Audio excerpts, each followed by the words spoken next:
Paz, meus queridos, tudo bem com vocês?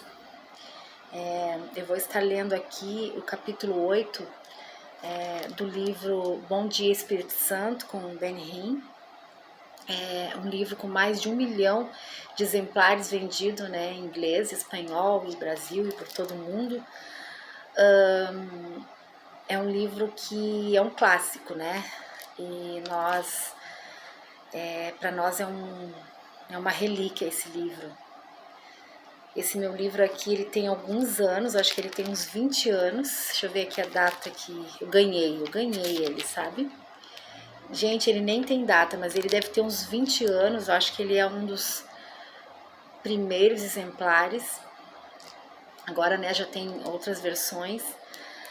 Mas esse livro fala muito conosco. Esse livro mudou a minha perspectiva de vida, assim, no Evangelho.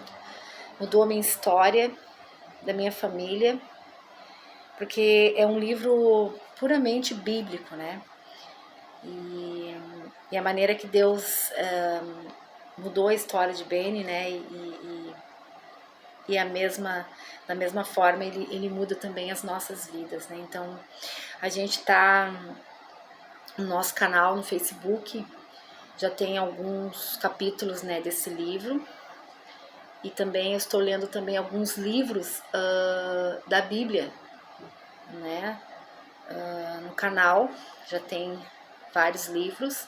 Então quero pedir a você que se inscreva, né, no nosso canal.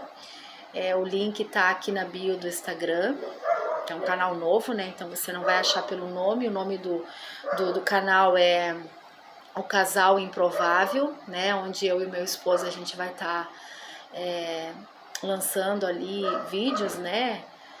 Conversando sobre o dia a dia da família, sobre as coisas, né, que acontecem nesse mundo. O nosso livro de referência sempre vai ser a Bíblia, mas a gente vai colocando também alguns livros que com o tempo, com o nosso caminhar, né, foram livros que também nos abençoaram, né, livros que irmãos, acredito, cheios do Espírito Santo também escreveram, né, livros, tá bom? Então se inscreva lá no nosso canal, dê um joinha e ouça, né, os nossos vídeos, ouça a leitura da palavra, e que Deus possa abençoar você de uma forma tremenda. Capítulo 8. Uma entrada poderosa. Como era possível? Eu acabara de entregar minha vida ao Senhor e lutava para conseguir viver de modo cristão. Quando penso o que está acontecendo comigo hoje, parece impossível. Em fevereiro de 1972, depois da minha experiência de um novo nascimento, eu sabia que o meu coração tinha sido purificado, mas as dificuldades que enfrentava pareciam insuperáveis. Havia conflitos em casa, indecisão sobre o meu futuro e uma alta imagem tão lá embaixo quanto o chão sob os meus pés. Oh, como lutava com a minha vida! Era às vezes muito difícil dar todo o meu amor ao Senhor. Eu tinha tantos assuntos urgentes.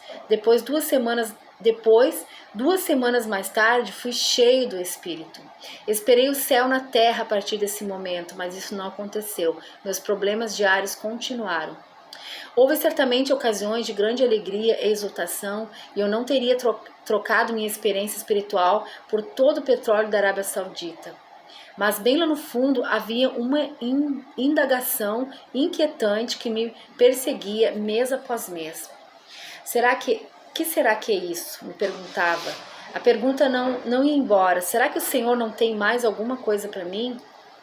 A seguir, numa noite fria de dezembro, quase 2 anos depois de encontrar Cristo, aconteceu. O Espírito Santo fez uma entrada poderosa em meu quarto enquanto me achava no leito, na cidade de Toronto. Era como se fosse um choque elétrico e um cobertor quente ao mesmo tempo. Levei apenas 2 segundos para compreender o significado do que acontecera. Minha luta terminara.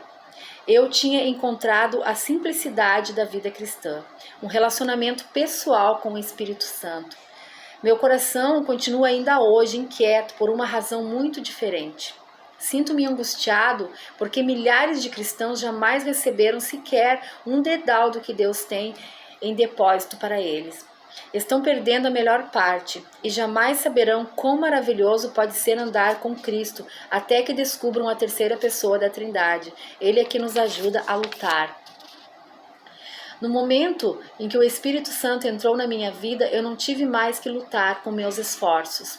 Ele continuava ali, mas o esforço e a preocupação parece que sumiram. O que me aconteceu foi o mesmo dito a Israel séculos atrás através do profeta Ezequiel. Vivendo numa época de conturbação política, o Senhor lhe disse: Dar-vos-ei coração novo, e porei dentro de vós o meu espírito. Tirarei de vós o coração de pedra, e vos darei coração de carne. Porei dentro em vós o meu espírito, e farei que andeis nos meus estatutos, guardeis os meus juízos e os observeis. Ezequiel 36, 26 a 27. O problema continua existindo hoje. Milhares de pessoas lutam diariamente para guardar as leis de Deus e estão perdendo a guerra porque não compreendem o plano da batalha do Pai. Sua estratégia não poderia ser mais sucinta. Porei em vós o meu espírito, diz o Senhor. Qual a razão disso? Ele quer fazer com que você, do mais íntimo do seu coração, siga os seus estatutos. Ele quer facilitar a observação das suas leis. Você acha difícil cumprir os mandamentos de Deus? Não pense que está sozinho. É absolutamente impossível conseguir isso pelo próprio esforço, e Deus não espera que nós o façamos. Você precisa de ajuda? Mas a quem se dirigir? Deus Pai está no céu e também Deus Filho. Você precisa de um amigo aqui na terra, e a pessoa da Trindade que habita na terra é o Espírito Santo. E a ele que você precisa desesperadamente conhecer. Se fizesse uma pesquisa e perguntasse às pessoas o que elas mais desejam de Deus, a resposta provavelmente seria: quero que Deus se agrade de mim. E foi isso que o Senhor prometeu ao profeta Ezequiel: já não esconderei deles o meu rosto, pois derramarei o meu espírito sobre a casa de Israel. Ezequiel 39, 29. Desde o momento que o Espírito Santo se torna parte da sua vida, Deus começa a olhar em sua direção. Seu rosto começará a brilhar sobre você. O grande desejo do Pai é que você o receba, fique cheio dele e tenha comunhão com ele. Isso o torna feliz. Comece a ler o livro de Atos e tomará conhecimento do plano de Deus. Os apóstolos tinham um grandioso relacionamento com o Espírito Santo e a evidência se encontra registrada em cada página. Mas talvez mais inspirador seja o fato de que os atos continuam a acontecer ainda hoje. Se as obras milagrosas do Espírito Santo fossem todas registradas, não haveria uma biblioteca suficientemente grande para conter todos os volumes. O que transpirou no cenáculo que não deveria ter sido surpresa. Antes de sua ascensão, Jesus disse aos seus discípulos que não saíssem de Jerusalém, mas esperassem pelo dom prometido pelo Pai, a qual disse ele: de mim ouviste, porque João na verdade batizou com água, mas vós sereis batizados com o Espírito Santo, não muito depois desses dias. Atos 1, 4 e 5. Cristo descreveu até como seria essa experiência e como ela mudaria suas vidas. Ele falou: recebereis poder ao descer sobre vós o Espírito Santo e sereis minhas testemunhas, tanto em Jerusalém como em toda a Judéia e Samaria e até os confins da terra. Versículo 8. A chegada do Espírito. Um vento impetuoso. A vinda do Espírito Santo foi tão real quanto a chegada de Jesus na terra. Da mesma forma que os profetas predisseram o Messias, eles prognosticaram a vinda do Espírito. Centenas de anos antes de Cristo, Deus disse ao profeta Joel: e acontecerá que derramarei o meu Espírito sobre toda a carne. Vossos filhos e vossas filhas profetizarão, vossos velhos sonharão e vossos jovens terão visões. Até sobre os servos e sobre as servas derramarei o meu Espírito naqueles dias. O Espírito Santo veio, e como foi triunfal a sua entrada. O som de um vento impetuoso, línguas como de fogo, uma demonstração do poder de Deus. Sua chegada à terra foi verdadeiramente espetacular. Ao cumprir-se o dia de Pentecoste, estavam todos reunidos no mesmo lugar. De repente veio do céu um som como de um vento impetuoso e encheu toda a casa onde estavam assentados. E apareceram distribuídas entre eles línguas como de fogo, e pousou uma sobre cada um deles. Todos ficaram cheios do Espírito Santo e passaram a falar em outras línguas, segundo o Espírito lhes concedia que falassem. Atos 2, de 1 a 4. A profecia de Isaías cumpriu-se exatamente pelo que por lábios gaguejantes e por língua estranha falará o Senhor. Isaías 28, 11. Quando Jesus nasceu, no momento que foi marcado por paz e silêncio, era uma linda noite em Belém, tão clara que os pastores seguiram a estrela até a manjedoura. Que contraste com o ruído poderoso que acompanhou a chegada do Espírito Santo. Ele criou tal clamor em Jerusalém que afluiu a multidão que se possui de perplexidade. Atos 2, 6.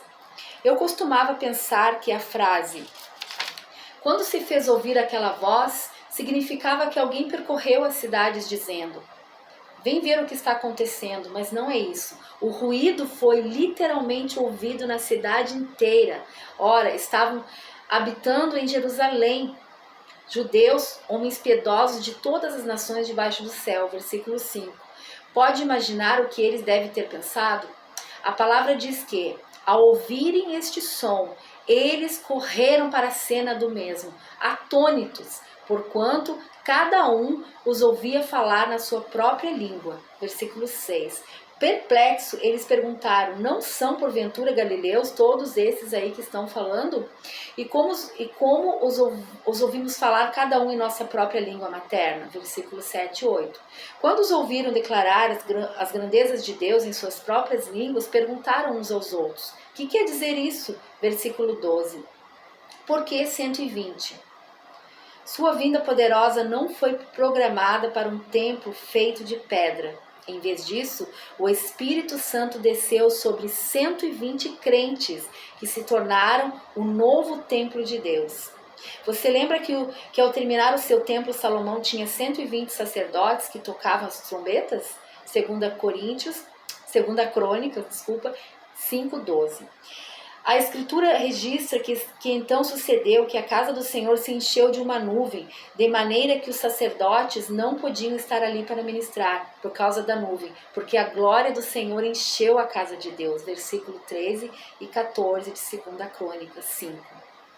Isso aconteceu de novo no cenáculo. 120 fiéis se reuniram e o Espírito de Deus encheu o templo. Por que 120? É o número do término da era da carne. É do início da era do Espírito. Em Gênesis, onde Noé levou 120 anos para construir a arca, a era da carne terminou. Deus disse: o meu Espírito não agirá para sempre no homem, pois este é carnal, e os seus dias serão 120 anos. Gênesis 6, 3.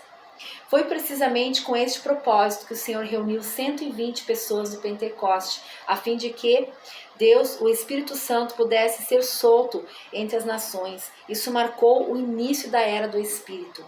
Os observadores não conseguiram compreender o que estava ocorrendo. Alguns zombavam, dizendo: estão embriagados. Atos 2:13. Então se levantou Pedro com os 12 e, erguendo a voz, advertiu-os neste termos: varões judeus e todos os habitantes de Jerusalém, tomai conhecimento disto e atentai nas minhas palavras. Estes homens não estão embriagados, como vindes pensando, sendo este a 3ª hora do dia, mas o que ocorre é o que foi dito por intermédio do profeta Joel, no versículo 14, nos versículos 14 a 16. Os 120 estavam cheios do Espírito que não podia ficar em pé. O Espírito era tão poderoso que passou a controlar os atos dos crentes.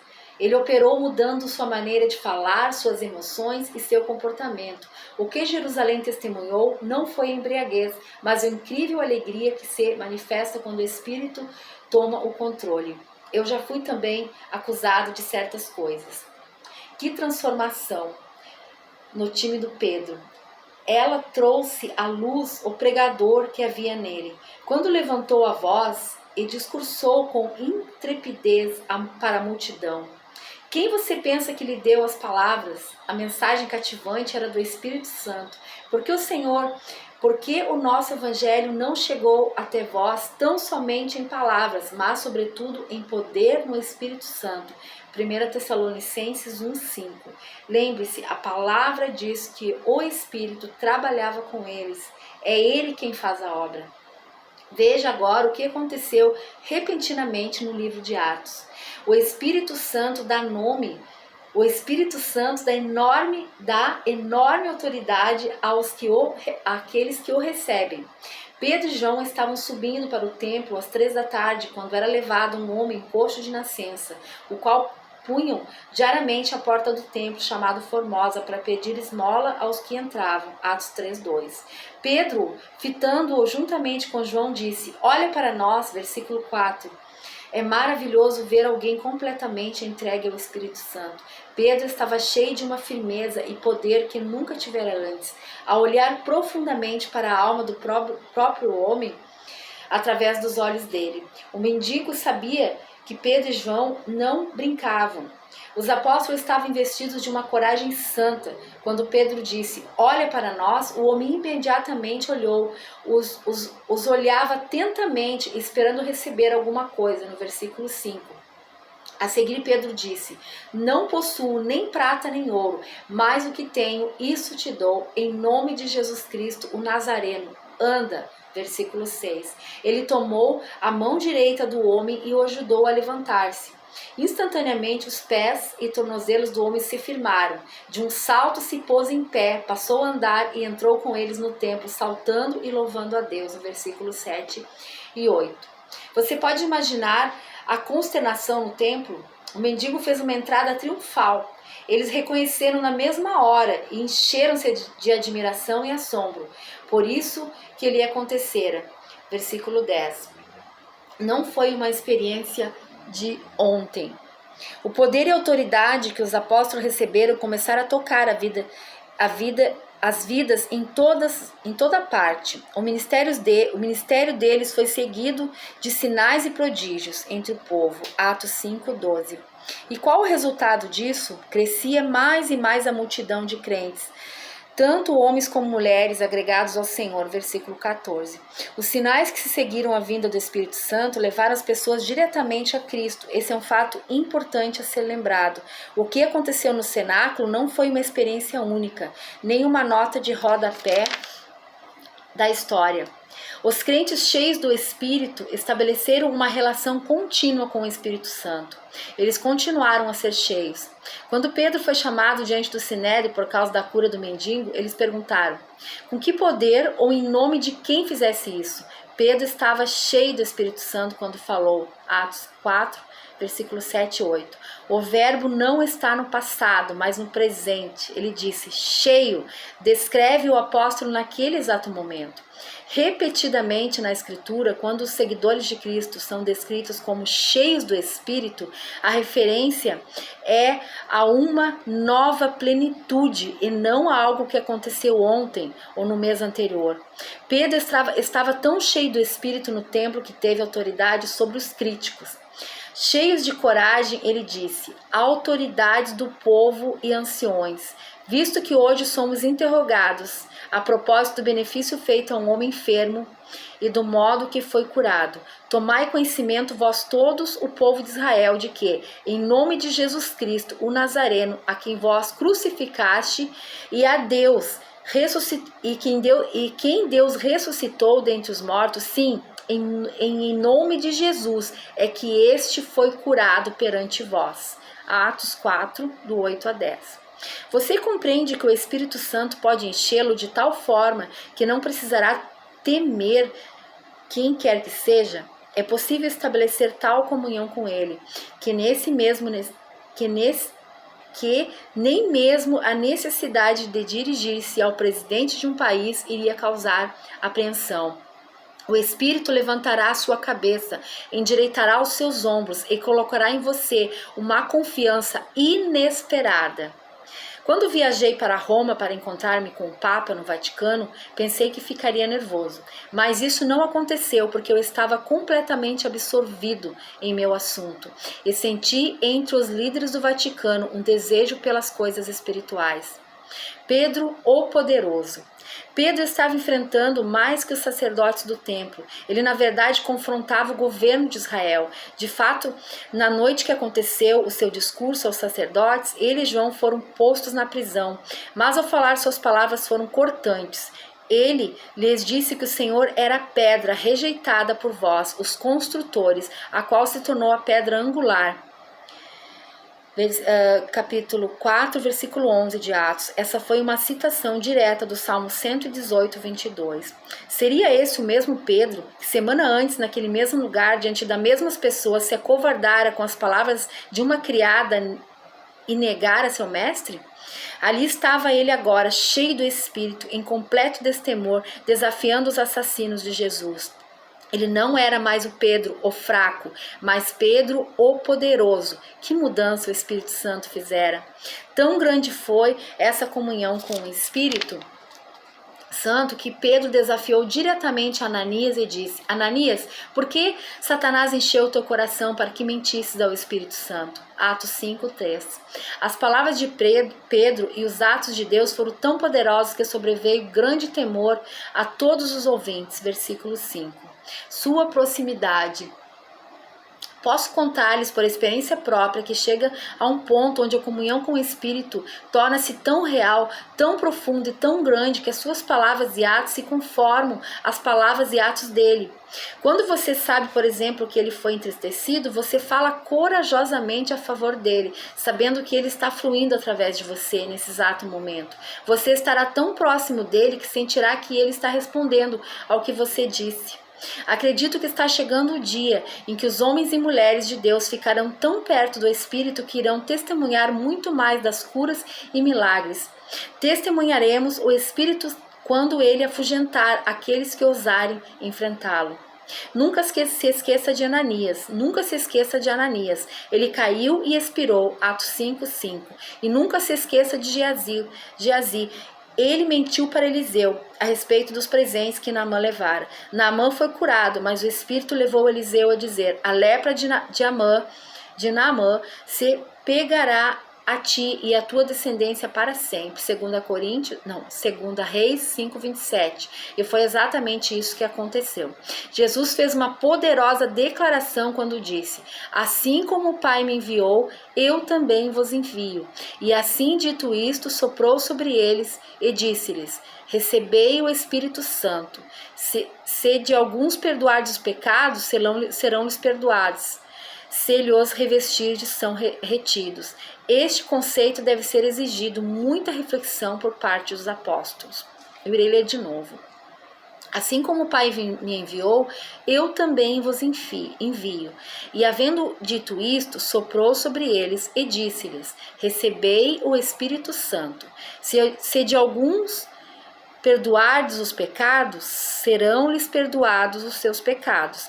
Se retiverdes, serão retidos. Este conceito deve ter exigido muita reflexão por parte dos apóstolos. O rosto de um anjo. Pedro era tão íntimo do Espírito que disse a seus acusadores: ora, nós somos testemunhas desse fato, e bem assim o Espírito Santo que Deus outorgou aos que lhe obedecem. Atos 5:32. O Espírito Santo possuiu de tal forma a Estevão, que ao ser levado perante os sacerdotes, todos que estavam sentados no sinédrio, fitando os olhos em Estevão, viram no seu rosto como se fosse de um anjo, as palavras que proferiu. Homens de dura cerviz e incircuncisos de coração e de ouvidos, vós sempre resistis ao Espírito Santo, assim como fizeste vossos pais também, vós o fazeis. Atos 7:51. Mas, por que ele disse isso? em vista do que estava cheio. Mas Estevão, cheio do Espírito Santo, fitou os olhos no céu e viu a glória de Deus e Jesus que estava na sua direita. Versículo 55. A presença do Espírito Santo tornou-se tão poderosa na vida de Estevão que ele pôde levantar os olhos e ver a glória de Deus. Ele assumiu até as emoções e os atributos do Espírito quando estava sendo apedrejado. Então disse: Senhor, não lhes impute este pecado. Atos 7:60. Você pode imaginar esse tipo de reação? Ele não disse a Deus: julgai-os, matai-os. O Espírito Santo fez a diferença. Estou convencido de que há um ponto em seu relacionamento com o Espírito Santo. Estou convencido de que há um ponto em seu relacionamento com o Espírito Santo quando a unção se torna tão pesada sobre você, sua presença tão próxima de você, que você pode levantar os olhos e ter uma visão de Deus. A realidade dele chega a esse ponto. Ele nunca deixa de trabalhar. A partir do Pentecoste, o Espírito começou sua obra na terra e jamais parou. Nunca parou. É incrível como ele interferiu na vida de Pedro. Quando ele orava no eirado, Deus lhe deu uma visão. E enquanto meditava Pedro acerca da visão, disse-lhe o Espírito: estão aí 2 homens que te procuram. Levantando-se, pois, desce e vai com eles, não duvidando, porque eu os enviei. Atos 10:19. Os 2 mensageiros haviam sido enviados por um homem temente a Deus, Cornélio, centurião do regimento italiano. Ele também tinha uma visão. Teve uma visão, observou claramente um anjo de Deus que se aproximou dele e disse: agora envia mensageiros a Jope e manda chamar Simão, que tem por sobrenome Pedro. Atos 10:3-5. Mas não era o anjo que falava, era o Espírito Santo falando através do anjo. O Espírito Santo é uma pessoa ativa, ele jamais para de trabalhar. Ele enviará um anjo a você se é disso que você precisa. O que acontece na terra é obra do Espírito. Ele é o representante do Pai, do Filho e do Espírito. O Espírito Santo participava então de perto da sua vida diária. Ele revelou uma seca iminente e permitiu assim que se preparassem, para essa seca. O Espírito é uma pessoa e ele se preocupa profundamente com as pessoas. Ele sabe o que está acontecendo em sua vida e tem grande interesse por você. O mensageiro do Espírito Santo. O Espírito é tão necessário para Cristo. Ele deveria ser igualmente importante para você, assim como foi para Jesus. Jesus nasceu do Espírito, foi ungido pelo Espírito, expulsou demônios pelo Espírito, recebeu sua plenitude pelo Espírito e operou milagres pelo Espírito. Foi pelo Espírito que ele ensinou e deu ordem, capacitou e governou a igreja, ofereceu-se a si mesmo na cruz e foi ressuscitado. Muito mais o sangue de Cristo, que pelo Espírito eterno a si mesmo se ofereceu sem mácula a Deus, purificará a nossa consciência de obras mortas para servirmos ao Deus vivo. Hebreus 9:14. O mesmo Espírito que mostrou-se essencial para a obra terrena de Cristo é necessário para você. Ele é indispensável. Amém? Que Deus possa usar você poderosamente, que você consiga permanecer cheios do Espírito, que a obra do Espírito Santo permaneça nas nossas vidas e que a gente possa fazer aquilo que Ele nos disser para fazer, porque Ele é quem conhece o coração do Pai. Amém? Que Deus possa abençoar as nossas vidas.